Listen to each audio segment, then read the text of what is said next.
Hola, hola, mi nombre es Maribel Barrera Manríquez, soy estudiante de la licenciatura en Psicología en la Facultad de Estudios Superiores Iztacala de la Universidad Nacional Autónoma de México, y en el siguiente video hablaremos acerca de desarrollo humano y aprendizaje significativo. En primera instancia, hemos de decir que ambos temas son de gran importancia para la psicología, ya que mediante estos podemos entender justamente el proceso que el ser humano tiene a lo largo de su vida en cuanto al crecimiento y al desarrollo, en donde cada etapa tiene características particulares que van definiendo cada momento de la vida del sujeto y por ende la vida misma. Por otro lado, el aprendizaje significativo se trata de un aspecto más en este campo amplio de la psicología y que se sigue estudiando debido a su vigencia no solo en campos específicos como la educación, sino incluso en la vida misma. Para empezar, hablaremos acerca del desarrollo humano, el cual es un tema sumamente vasto y por demás atractivo para la psicología. Así pues, hablaremos del puesto del hombre en la naturaleza. Es claro que el ser humano tiene un papel primordial en la naturaleza y que a lo largo de los años, a lo largo de los siglos, el papel que el ser humano tiene en la naturaleza ha ido cambiando. Y esto se debe precisamente a la manera en la que el ser humano interactúa con la naturaleza. Sin embargo, en este caso, lo que interesa es analizar diferentes aspectos o elementos del desarrollo, hablando desde la inmadurez y plasticidad, que es esa capacidad del ser humano para ir moldeando, para ir avanzando en cuanto a aprendizajes, en cuanto a vivencias se refiere, las cuales van generando conocimientos y por ende van haciendo o logrando que el ser humano actúe de la manera en la que lo va haciendo a medida que pasa el tiempo. También en este caso podemos resaltar la parte de la selección natural, hablar de necesidades básicas desde las diferentes teorías existentes como la de Maslow, la de Herzberg, las teorías de Maslow, de McGregor. En general, hablemos de necesidades del ser humano que son importantes revisarlas, conocerlas, ya que estas permitirán que se vaya logrando en el día a día el crecimiento y el desarrollo de las personas. De igual manera, comentamos que el desarrollo del ser humano pasa por diferentes etapas. Visto desde la perspectiva o desde la teoría que se quiera, tenemos que va desde la infancia o incluso desde antes de nacer hasta su madurez, vejez y finalmente la muerte, cumpliendo así un ciclo para el cual fue creado, ¿no? En todo este proceso, la influencia de la teoría de Darwin también es clara, la cual desde el inicio de los tiempos en estudios de esta naturaleza ha hecho aportaciones significativas.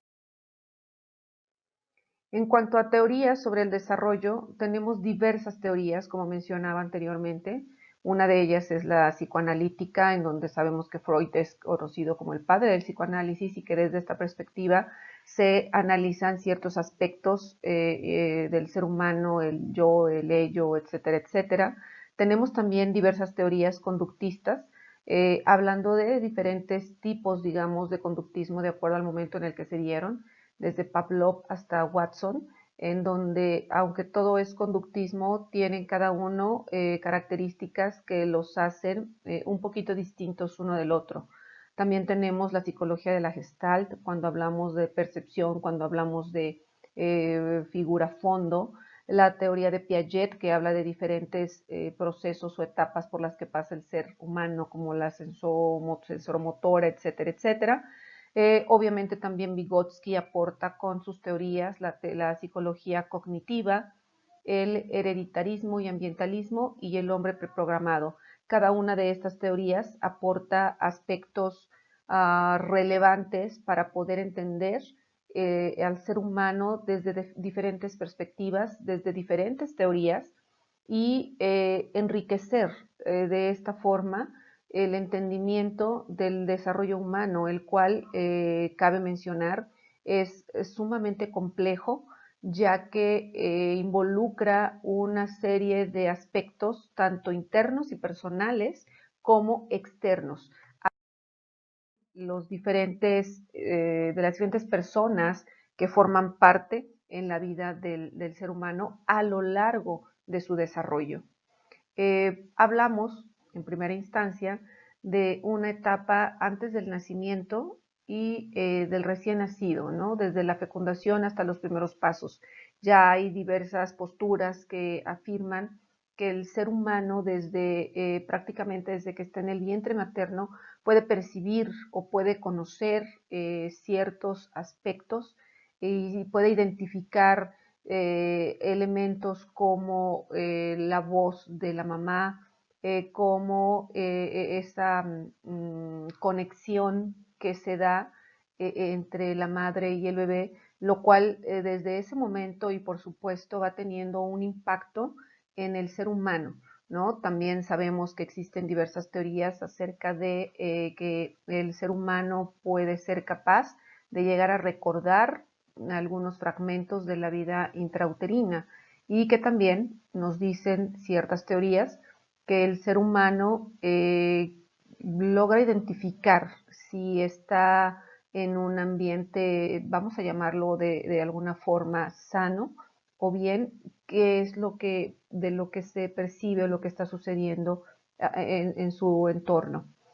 También hablamos de aspectos como la adaptación, la asimilación, acomodación y los esquemas, que estos forman parte de un proceso en donde el ser humano primero se tiene que adaptar, vamos a llamarlo así, al contexto, aprende, ve, escucha, percibe y luego entonces todo esto lo asimila a través de un proceso de codificación y esto hace que se acomoden o que se integren ciertas ideas, conceptos en el ser humano y que se vayan generando esquemas o modificando los esquemas que el ser humano tiene. El recién nacido, todo esto, vamos, no es ajeno a estos aspectos, ¿no? Sabemos que el recién nacido percibe una serie de elementos, sobre todo de la persona a quien lo cuida, que normalmente es la mamá, pero que ya hay o está aprendiendo ciertas situaciones mediante este contacto. Llega entonces el momento de hablar de inteligencia y el desarrollo físico-motor.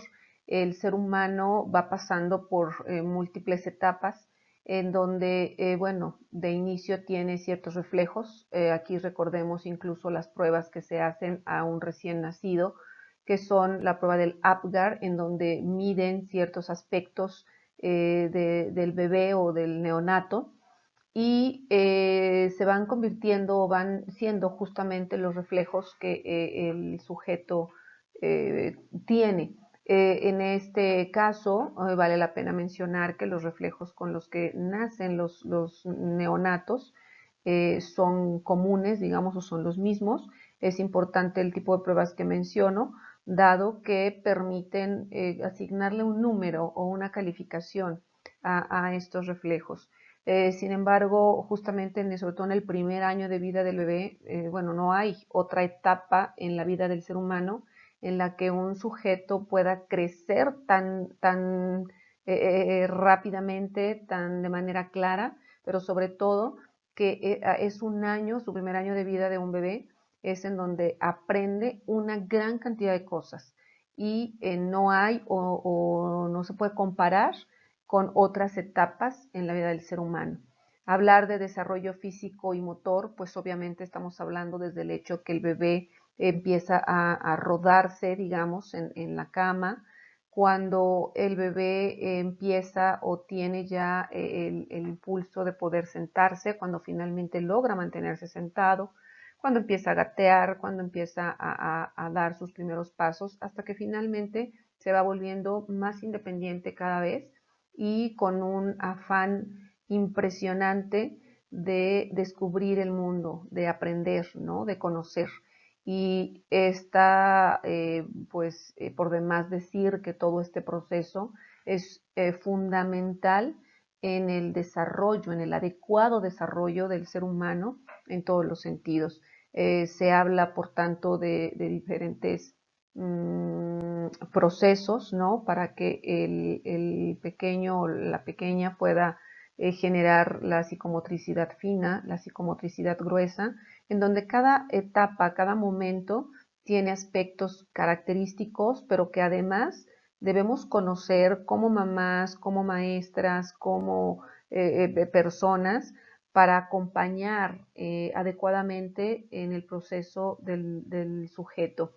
Eh, bueno, actualmente existen múltiples problemas en el ser humano, en la sociedad, y es muy posible que muchos de ellos justamente sean generados por no haber atendido de forma adecuada el desarrollo del ser humano, hablando de, bueno, incluyendo la inteligencia, incluyendo el desarrollo físico y motor, porque también el desarrollo del cerebro de un bebé es primordial. Obviamente sabemos ya que el cerebro es un músculo que mientras más sea trabajado, mientras más sea ejercitado, pues mejor va a funcionar. Otro aspecto vital en el desarrollo del ser humano, dado que el ser humano es un ser o un ente social, es justamente las relaciones sociales. Sabemos que el primer contacto es precisamente con la madre, con la que tiene un apego o con la que va generando un apego a través de diversas circunstancias, desde el olor de la mamá, el saber que o el percibir que es justamente la mamá quien atiende sus necesidades o las necesidades del bebé, que manifiesta sus necesidades mediante el llanto. También mediante la lactancia es otro proceso importante en todo este desarrollo del ser humano que va fortaleciendo estas relaciones sociales y que además le va generando al ser humano una serie de cualidades, digamos, o posibilidades que le van a permitir ser un adulto más seguro, un adulto con un mayor nivel de autoestima, un adulto capaz de poder tomar sus decisiones, capaz de enfrentar las diversas situaciones que se van presentando a lo largo de la vida. Y todo esto se genera desde que el ser humano es pequeño. Esto no se genera cuando el ser humano es adulto, más bien se refleja cuando el ser humano ya es adulto. Obviamente también las relaciones sociales con otros adultos juega un papel importante en el desarrollo. ¿Con qué otros adultos? Bueno, por supuesto la familia, si hablamos de hermanos, de abuelitos, de tíos, el padre, quien juega un papel muy, muy importante en todo el proceso y así la construcción de relaciones. Bueno, ahora hay estructuras muy diversas al respecto de las familias, sin embargo, cada individuo o cada integrante de la familia juega un papel fundamental del niño y las relaciones sociales. Llegamos así a hablar de la infancia. En la infancia el pequeño tiene toda una capacidad, una curiosidad realmente extraordinaria y una gran curiosidad.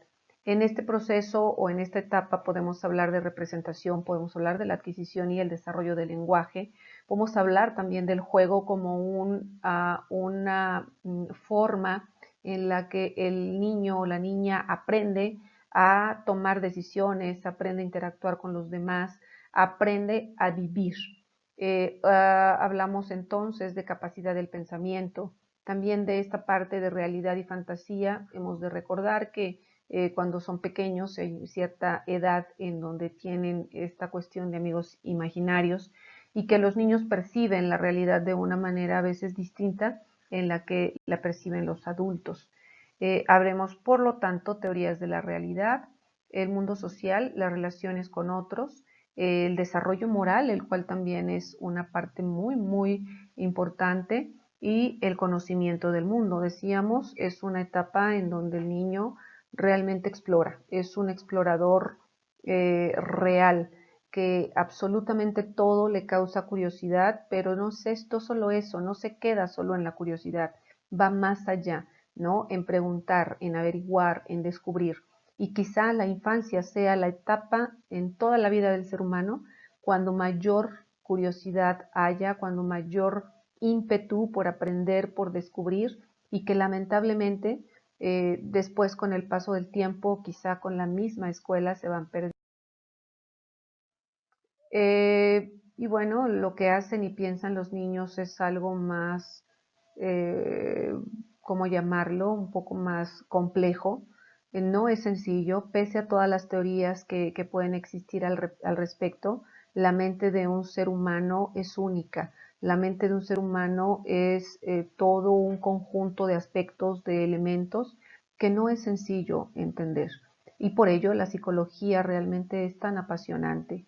Hablemos de hechos, de teorías, de esta parte de introspección, de observación, de utilizar test, del método clínico, de la entrevista y del análisis de los datos obtenidos. Esto es solo una manera en la cual podemos ir conociendo los diferentes aspectos, la forma en la que los niños hacen y piensan. Y bueno, se llega a una etapa que es la adolescencia, en donde mucha gente dice que es la etapa más difícil. Vamos a pensar que en efecto es compleja por la gran cantidad de cambios que el ser humano sufre. No así por la relación que se tiene, sobre todo con su familia. Creo que esto es más una especie de mito. Es verdad, pasa por cambios drásticos, cambios biológicos, cambios sociales, cambios psicológicos, emocionales, pero no quiere decir que el adolescente sea una persona a la que no le importe la vida, una persona que no tiene un proyecto de vida que no respeta. No es de esa manera. Esto visto desde una cuestión biológica y desde una cuestión psicológica, la adolescencia es una etapa en la que vive ciertas situaciones, pero que también va aprendiendo y descubriendo en el día a día. Y aquí lo más importante es que el adolescente tenga posea los adultos responsables de ellos. Y bueno, después de la adolescencia pasa por otras etapas, la juventud, la madurez, la vejez, cumple con un ciclo en donde en cada una de las etapas tiene ciertas características, pero también pareciera que tiene ciertas tareas que cumplir o cierto rol que jugar para poder llegar a una madurez, a una vejez plena. Será importante el haber pasado por todo el proceso. Aquí yo creo que vale la pena destacar que el desarrollo humano o que lograr que un ser humano en una etapa de su vida tenga bienestar o sea feliz, no es producto del trabajo de un año o de 2 años o de 5 años, es producto de toda la vida, de las experiencias, de las vivencias, del contacto con la gente, de las relaciones que establece con sus padres, con su madre, con sus hermanos y con las demás personas que le rodean. Eso es lo que va fortaleciendo y va forjando el carácter de una persona. Ahora bien, vamos a cambiar un poquito de tema y hablar de este siguiente punto, que es el aprendizaje significativo. Y no quiere decir que se trate de cosas completamente diversas o completamente alejadas una de la otra. Yo creo que de alguna manera podemos encontrar una relación entre ellas. El aprendizaje significativo, hablemos que es un proceso en el cual un sujeto asocia información nueva con la que ya posee y con ello reajusta sus esquemas y así reconstruye. Es decir, todos los seres humanos poseemos o poseen ya un conocimiento o una información. Utiliza esta para poder ver o para poder percibir o reconocer otro tipo de información o información nueva. La toma, la mezcla con la información que ya se tiene y con eso se pueden reajustar los esquemas mentales, los esquemas cognitivos que el ser humano posee y así se reconstruye el conocimiento y el aprendizaje. Consiste también en aprender algo que se aplica en la realidad propia del sujeto, que no es algo meramente teórico o memorístico, sino que es algo práctico, algo que se... del aprendizaje significativo, el principal representante es David Ausubel, que es un psicólogo y pedagogo estadounidense que plantea toda una teoría y todos los elementos propios del aprendizaje significativo, fuerza a lo largo de los años, sobre todo en el campo educativo. ¿De qué elementos hablamos cuando se trata de aprendizaje significativo? Bueno, de conocimientos previos, de andamiaje, participación activa, de reestructurar. ¿Qué son los conocimientos previos? Pues bueno, lo decía hace unos momentos, justamente lo que el ser humano ya posee, la información que ya tiene, que ha adquirido a lo largo de la vida por alguna u otra forma, mediante la educación formal o la educación informal o la no formal, y estos conocimientos ya forman parte de sí, ya son conocimientos que él ya tiene, vamos a llamarlo así, instalados, y que esto va a permitir formar un andamiaje o una base para que de ahí pueda acceder a un conocimiento nuevo, en donde toma el conocimiento nuevo, lo mezcla, digamos, con el conocimiento previo, y entonces a través de esta participación activa se esos esquemas que el ser humano ya tiene. De tal suerte que lo que va aprendiendo o lo que va adquiriendo lo puede aplicar en la vida cotidiana. Estos nuevos conocimientos se aplican cuando el conocimiento se aplica en la vida cotidiana o el sujeto identifica que lo aplica en su vida cotidiana, es entonces cuando hablamos de aprendizaje significativo. Es decir, que el aprendizaje no se queda en papel, es algo que el ser humano aprende y aplica, y que por eso resulta ser importante, resulta ser significativo para la persona y lleva justamente a una reflexión. ¿Cómo lograrlo? Bueno, puede ser para empezar con esta característica natural del ser humano. Se dice que el ser humano aprende a lo largo de toda su vida, que no se puede decir que hay solo una etapa de la vida del ser humano en la que se aprende. Desde que nace y hasta que muere, el ser humano está aprendiendo, de manera consciente o no, aprende de manera clara, aprende con ayuda de alguien más o sin la ayuda de él, solamente por el hecho mismo de vivir, de tener experiencias, se va aprendiendo. Pero el aprendizaje significativo justamente es con esta participación activa y la disposición para el aprendizaje. Aprende con el apoyo de un facilitador cuando se habla del aprendizaje significativo en el ámbito educativo, aplicando diversas estrategias que permiten justamente llegar a ese aprendizaje significativo, en donde está implícito el análisis, la síntesis, la deducción, la inferencia, el método inductivo. Es decir, hay toda una gama de aspectos que juegan un papel importante en este proceso. Y bueno, pues de esta forma llega a relacionarlo con la vida cotidiana y se consigue el aprendizaje significativo. ¿Por qué? Porque además este aprendizaje significativo va a ser permanente. No es algo que hoy aprendo, ¿no? Como antes, que memorizaba algo y solo lo usaba por un momento y luego lo olvidaba. ¿Por qué? Porque ya no lo usaba. Y no quiere decir que la memoria no esté bien. La memoria sigue siendo un aspecto importante y fundamental en el desarrollo del ser humano, pero en el aprendizaje significativo ya no es solamente la parte de memoria. Vamos un poquito más allá para lograr justamente este aprendizaje permanente. Produce un cambio cognitivo y está basado netamente en la experiencia y en el contexto propio del sujeto. La percepción juega un papel muy importante en donde hablamos de exposición selectiva, de distorsión selectiva y de retención selectiva, en donde cada aspecto es como un pequeño pedacito de este proceso que el ser humano sigue para llegar al significativo.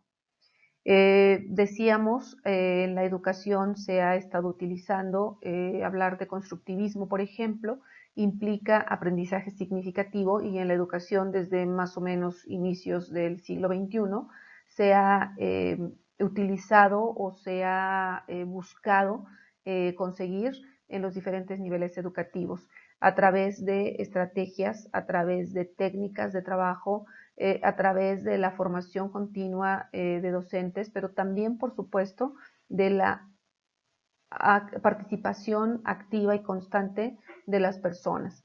hablemos de diferentes estrategias de aprendizaje, de enseñanza-aprendizaje, como el ABP, el aprendizaje basado en problemas, los proyectos, los estudios de caso, la enseñanza in situ. Todo esto va enfocado a lograr el aprendizaje significativo. ¿Por qué? Porque, pues de acuerdo a esta teoría, es una manera en la que se puede conseguir el aprendizaje permanente en el ser humano, pero además no se forza, sino que el ser humano va aprendiendo a su propio ritmo, va aprendiendo de acuerdo a su propio contexto y lo puede aplicar. Pues bien, vamos a diciendo que ambos aspectos son sumamente importantes para la psicología, como lo dije al inicio, y pues muchísimas gracias por su atención. Espero que esto pueda serles de utilidad en algún sentido. Hasta pronto.